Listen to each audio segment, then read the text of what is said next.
Hello, I'm the Greek Geek because I'm 50% Greek and 100% a geek. Now, if you're looking for my spoiler-free Invisible Man review, I will leave a link for that in the description down below. This is a spoiler review and discussion about the Invisible Man movie, so if you haven't seen the movie yet, highly recommend you watch that movie and then come back to this video.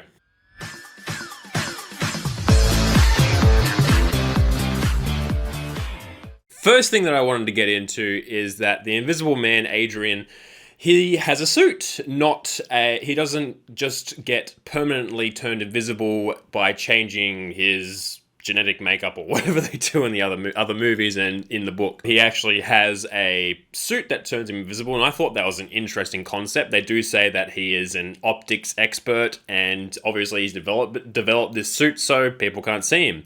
I thought that was an interesting concept and a different way of doing it. Far out, it is so creepy when he's in the room. You know he's in the room, but you can't see him, obviously.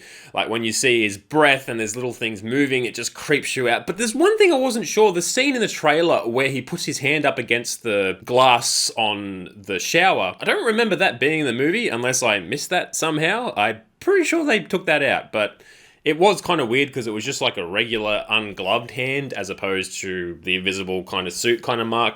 That I thought was a bit weird, but it's alright. Ugh. And Adrian, this egomaniacal asshole, he just does such a good job of making her feel cut off from everyone.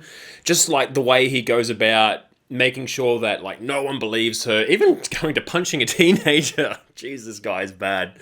When he punches that girl and Sydney, and she's like, you hit me. I'm like, couldn't she tell that she was hit with the force of probably a man? And I found it a bit hard to believe that she would hit her. But anyway, Adrian does a fantastic job of making her feel isolated from everyone. Like, he does a good job of separating her sister from her, and then he separates her from her windpipe, and just like sending emails to her, and that scene where he does actually cut her windpipe when she just looks up and just sees the knife floating, just like that moment of realization before he does it, and I'm like, oh, this is so good. You really feel for Cecilia when she's told that he's committed suicide and that he's dead, and she still just can't let go, and she's just like, there's something not right here. She's trying to make sense of what's happening, and everyone's telling her, no, he's dead, it's not him after you, and all this stuff happens, and even I'm starting to question. I'm just like, is this just all in her head? I don't know.